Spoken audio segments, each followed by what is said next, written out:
Madalas bang masaktan ang puso mo? Naku, pag-usapan natin yan. February ay Heart Month.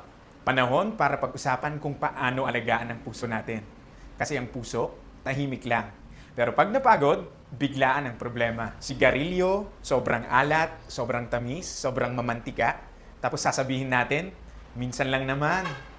Plot twist, yung minsan, araw-araw. Mga linyang madalas kong marinig at madalas ding dahilan kung bakit nahuhuli ang gamutan. Dok, okay naman pakiramdam ko. Dok, next time na. Dok, busy nakalimutan ko. Ang maintenance meds para sa puso, hindi pang emergency. Proteksyon. Tumutulong yan para kontrolado ang blood pressure. Mabawasan ang cholesterol, maiwasan ang bara sa ugat, at dahil dyan, bumababa ang risk ng heart attack and stroke. Sa Heart Month, simple lang ang goal.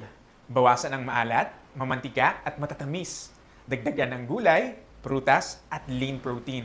Umiwas sa yosi at alak at gumalaw-galaw paminsan-minsan. Hindi kailangan perfect, kailangan lang ay tuloy-tuloy. At kung may maintenance, piliin ang quality. Dapat gawa ng experts at dapat tested and certified. Okay lang ba ang generics?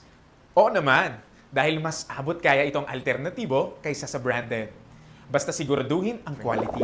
Hindi lang sa Valentine's inaalagaan ang puso. This Heart Month, alagaan ang pusong nagmamahal sa'yo araw-araw. Take your maintenance, eat healthy, and consult your doctor. Stay heart healthy!